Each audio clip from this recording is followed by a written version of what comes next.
Before this review starts, I have been informed via the Jim Sterling channel, or the Jimquisition, or just Jim Sterling in general, I guess, that the PC version of Sonic Mania actually comes with DMC, basically meaning that you are supposed to be able to only go on the game if you connect to the internet. And as I did this review a day ago, I didn't know that this version of the game, which I reviewed for Sonic Mania on the PC, had DMC in it. It's like a piece of software, I forget the name of it, but it's basically working in the background to prevent you from pirate copying the game or anything like that. There's a lot of people out there who don't like DMC content in their games, and I totally understand that. So if you're someone who doesn't like the idea of DMC in your games, then by all means do not purchase Sonic Mania until either Sega decides to reverse that policy, or you can get it via another system like Nintendo Switch, PlayStation 4, Xbox One. I don't believe, as far as I'm aware, that those versions of the game have DMC. It's only the PC version. So if you're against that sort of thing, then don't get it on the PC, get it on the other consoles. If it doesn't bother you, then get it. If, of course, you agree with my review. If you don't, then obviously don't. But either way, just thought I'd let you know that before the review begins, so that we're all up to date and well informed. Right, off we go then. Hi all, Rambler here with a quick video about my overall opinion on the new Sonic the Hedgehog game that's just come out, that being Sonic Mania. I got it on Steam, and I got it on with a special offer, and I've just been playing it over the last couple of days, and overall my opinion of the game is it's really good. If you are a fan or a diehard fan of the original 2D Sonic the Hedgehog games on the Mega Drive / Genesis back in the day, so that's Sonic 1, Sonic 2, Sonic 3, a little bit of Sonic Spinball, Dr. Robotnik's Mean Bean Machine, and Sonic 3D to a tiny little aspect. If you like those games, like I do, I absolutely adore them, they were a massive part of my childhood, you will love Sonic Mania. This game is for you, okay? You really need to just go out and get it if you haven't already, or if you need to save some money for it, do so. Don't spoil it for yourself, don't watch a Let's Play of it or anything like that, just get the game, play it for yourself, you will have a blast. This game is not a disappointment. It is a really good package.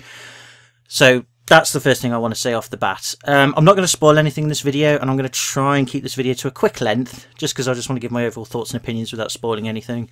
I've finished the game, although I've still got to get some extra bits and bobs to get the true ending, so I haven't seen that yet. And other unlockables here and there. But overall, yes, how do I feel about the game? Well, I'll go into the positives first. Graphics are fantastic if you are a fan of the 2D Mega Drive Genesis games. The graphics are really close to what the Mega Drive graphics could do in the time, but they've also just sort of added some nice touches to it, you know, really just polished it up. So it still has that feel of a classic 16-bit Sonic the Hedgehog game, but with some nice additions to the foregrounds and the backgrounds that just add that nice little bit of shine to the game overall without ruining that 16-bit effect, which is good. They're very colourful, perhaps a little bit too colourful towards the end, but that's just my opinion.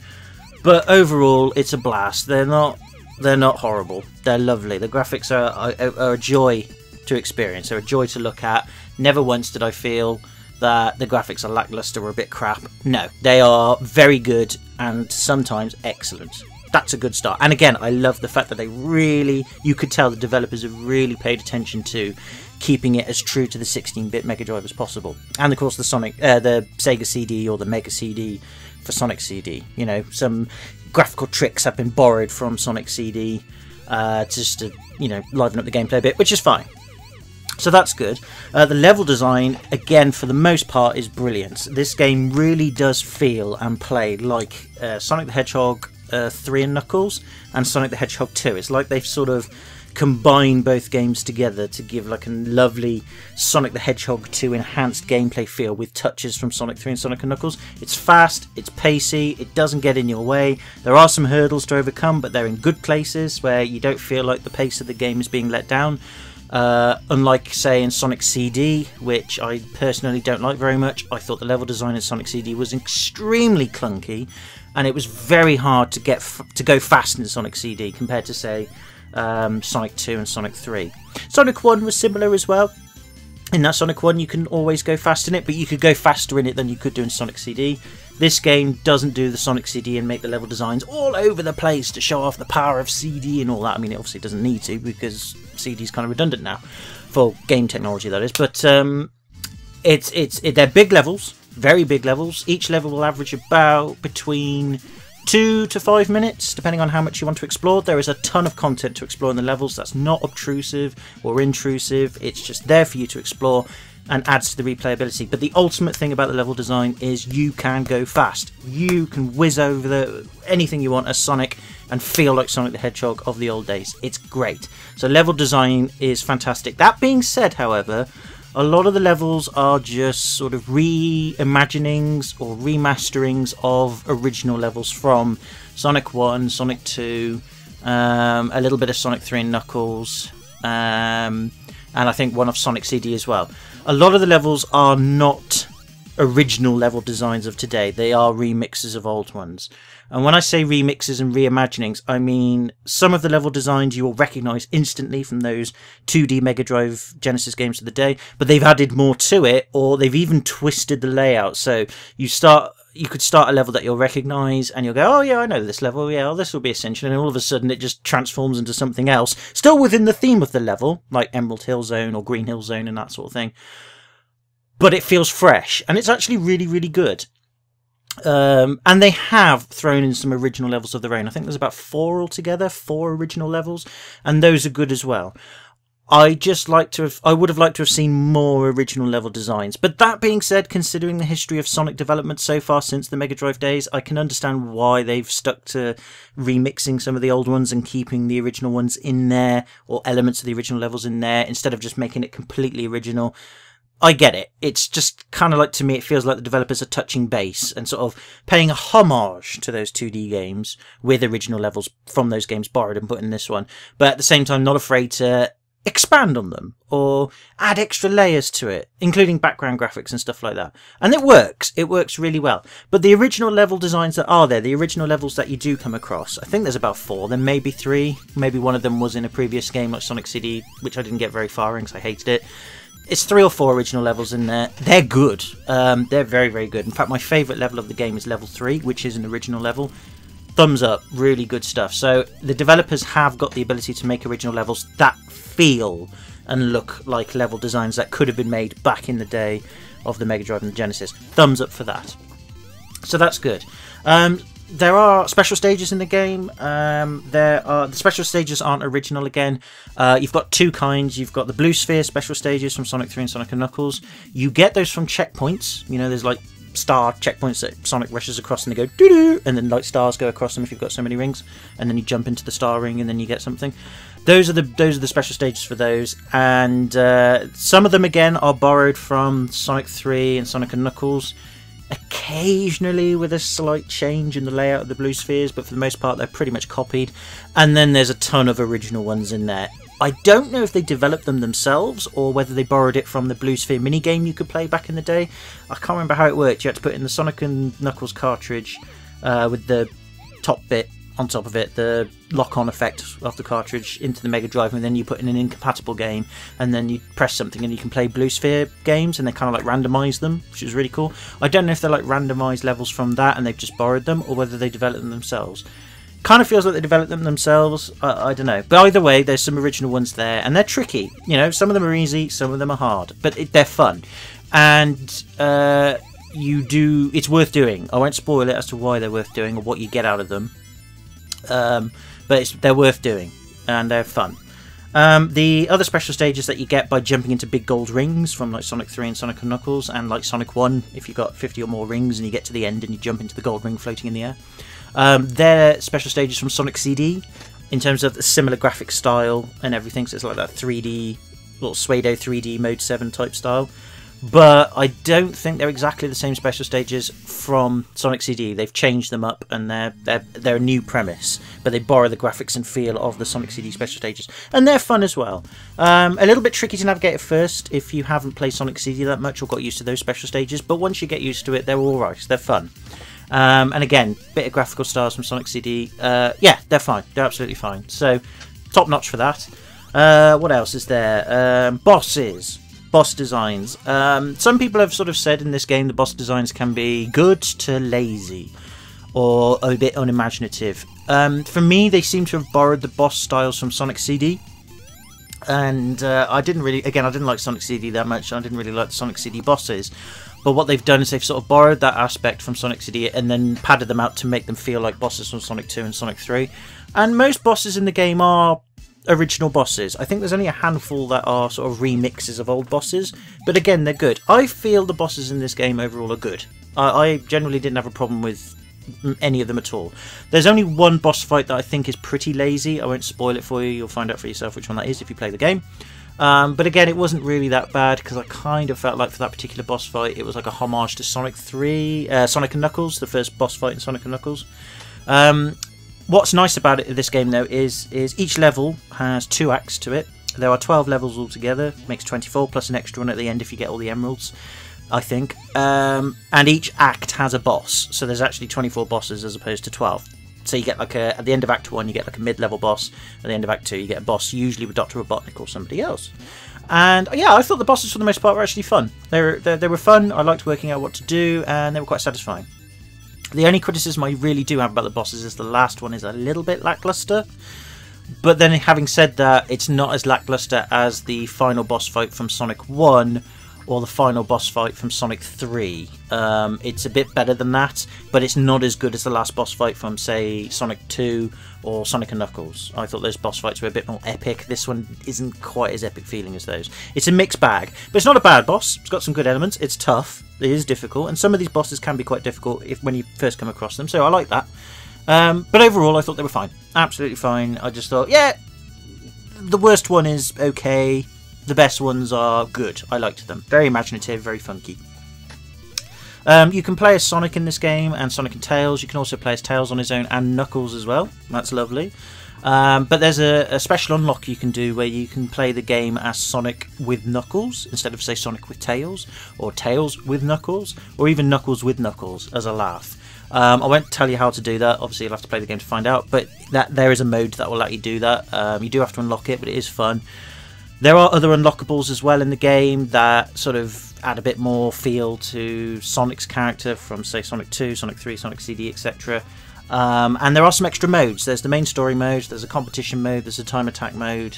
I haven't explored the time attack or competition modes yet, but I'm sure based on previous Sonic the Hedgehog games on the Mega Drive, I can kind of imagine what they're going to be like. I'll leave that to you to find out. And then there's options and graphical settings. You can have it on full screen. You can even have the game in like CRT mode where they put scan lines in. That's kind of neat. Or you can have it in full on HD glory. And again, I've been playing it on HD glory, you know, 1080p that is, not 4K or anything. I don't know if the game can do 4K or whatever's, but I've got it on 1080p on mine, and it looks lovely. And it still holds that sort of Mega Drive Genesis feel to it, which I think's good. And that's pretty much it. I mean, negatives wise, yeah, just the ending is a little bit lackluster, but it's all right. It'll do. It's not bad considering the rest of the game. It's a bit like, oh, is that it really? All right, well, whatever. The rest of the game was good. Again, the levels are fun, but I mean, negatives, yeah. Other than that, not many really, if any. Again, some levels are a bit clunkier than others, but not to the point where you're like, oh, fuck, they fucked themselves up with this. Not really, you just kind of think, okay. But then again, it might have been a level or level design that they based on Sonic CD for people who like Sonic CD, so whatevers. That's why I'm sort of thinking, I'll let that have a pass. Music is brilliant in this game. The level music and the boss music's fantastic, top notch to that. Overall, as a game, it's basically a homage and a love letter to the original 2D Sonic the Hedgehog games. I actually think the title Sonic Mania is appropriate to this game. Some people have said this should have been called Sonic 4. You know, apart from the Sonic 4 game that actually came out, they're actually saying, no, forget that game. This is Sonic 4. I disagree, personally. I think Sonic Mania is actually it basically describes what the game's all about, and it works. So I think the title of this game actually does capture the spirit of this game very well. And I think overall, again, if you are a die-hard fan of the Mega Drive Genesis 2D Sonic the Hedgehog games, get it, you will love it, you will enjoy it. If you're not, or you think Sonic's a bit overrated, or you preferred Mario, like the 2D Mario games of the day, and you thought, yeah, Sonic's alright, but it's a bit meh, maybe this game isn't for you. I would hesitate and perhaps watch a bit of a let's play of the game, or perhaps get a demo of it if you can. I don't know if you can or not, I'm not sure. Or not buy it at all, just watch a let's play and leave it at that. I think this game really is primarily for die-hard 2D Sega fans of Sonic the Hedgehog from the 2D era. That's my overall opinion of it. But what is here has been done really well. You can tell that there were multiple developers for this game, actually. I think there was like 2 or 3 developers. And I think they were more like homebrew developers and fans of the game, like fan developers of the games. They've made like fan hacks of the Sonic the Hedgehog. They've put a lot of effort into this. You can tell this game reeks of effort. It reeks of love. It reeks of, you know, we have captured everything that was as good in the Sonic games that you love from the past as possible, and we've just basically put it in a huge blender and ta-da! Sonic Mania with a bit of our own original design. It's thumbs up good. I really hope that this is a success. I think it will be. It's definitely, if I was to give it a score, I'd give it a good... I would give it a 8.5 to 9 out of 10, an 8.75 out of 10, only because of the ending is a bit lackluster, but that's just my opinion. You may think the ending's fine, then give it a high score. I think it's worthy of 8.75 out of 10. I don't like to give scores really, because what does that fucking mean? But I recommend it, that you need to buy it if you are a fan of the Sonic the Hedgehog games. It's at an appropriate price. I think it's about... I got it for £12 because I got like a 10% thing off from Steam because it was delayed. I think it's about £13.50 or 14 quid. It's well worth it. It's a bargain. It's a snip for that. I'd have happily paid 20 to 30 quid for this and just thought of it as an old game from the past. It's got a lot of content. It's got a lot of love, and I really hope that another one comes up where the developers decide to have a go at making an original 2D Sonic game. So rather than use level designs from previous games, they think, right, this has been a success, people are loving it, we've enjoyed it, dare we make another one from our own imagination? Dare we go all the way and make, say, 6 to 12 original zones with an original-ish story? It doesn't really need to be original, to be honest with you. Basically, rehash of any of those Sonic the Hedgehog stories is fine, because it's basically always the same. Oh no, Dr. Eggman Stroke Robotnik has taken an emerald or kidnapped something, and he's building machines and being crap at everything. Go get him! That's fine. If they do it, I would happily support them. I'd throw money their way and say, yeah, fucking do it, bro. Or girls, or whoever was in the development teams for this game, go for it. But by all means, give yourselves a break. If you think, okay, well, we've done this, we want to leave it for a bit because we don't want to burn ourselves out, that's fine. I don't care how long it takes, to be honest with you, as long as it happens within my lifetime. So you've got, what, 5 years? No, I'm joking. Yeah, if they decide to go, not Sonic Mania 2, but they just bring out a 2D Sonic game like this with original level designs, I'd be happy for that. I think they should do it and give it a go. But that's a potential future zone. For now, this game's great. Go and get it. Enjoy it. Play it. Love it. It is fantastic. It is what Sonic should really have always been. Sonic's never really worked in 3D for me, personally. I think, really, because he goes so fast. Unlike Mario, where Mario is not a super fast character. He's a sort of... He is a platformer style character, so going 3D with him's a lot easier to do. With Sonic, it's all about the speed. Yeah, you really do need to stick with sort of like a 2D stroke, 2.5D type thing with Sonic. It sucks. Maybe for some of you may think, oh well, you know, why focus on the games of the past? Because that's kind of how it works, and this game proves it. And I will say thanks to Sega as well, even though they don't really deserve it considering what's happened in the past, but I like to thank them anyway for allowing these developers to do this game and say, hey, here's our love letter to Sonic, please let us publish it, please let us fiddle around with it and sell it and all that, and we'll give you profits and all that stuff, please publish it. And Sega have said, yeah, alright then, at last. And that's a good move. Like, you think, yes, Sega, do more of that shit, do more nice stuff like that, you know. Let some, if you can't develop it internally, find some developers who will love to make some of your games again, or reboot the series, or redo this and that, and just publish it and give them support, because it's a big thumbs up. That's what, and not just Sega, it should be Nintendo as well and all developers, but that's another story for another day. Do more of this, please. Yeah, would be good. But anyway, that's just my opinion. So yeah, anyway, I'm going to sign off now, so thank you very much for listening to this if you have done. Sorry that it's taken a bit longer than I thought, but I think I've nailed all the points I wanted to talk about. I'll get out a new video on Mega Dimension soon. I've got to do some stuff on the side for that. But until then, can I say, take it easy, have a good one. I hope you're well, and I hope to see you in another video soon. Until then, bye for now. Oh, and on an additional, I have now finished the game with Sonic and Tails, completing the Chaos Emeralds special stages. I've got all the Chaos Emeralds, and yeah, the ending, again, personally for me, is still a bit lackluster. It's not terrible, it's just a bit meh. But then again, you know, if you compare it to Sonic 1 and Sonic 3 on its own, it's fine, you know? But yeah, even with the extra boss fight at the end, it's still a bit lackluster for an ending. But other than that, still a great game. Just thought I'd add that in at the end, just to complete everything.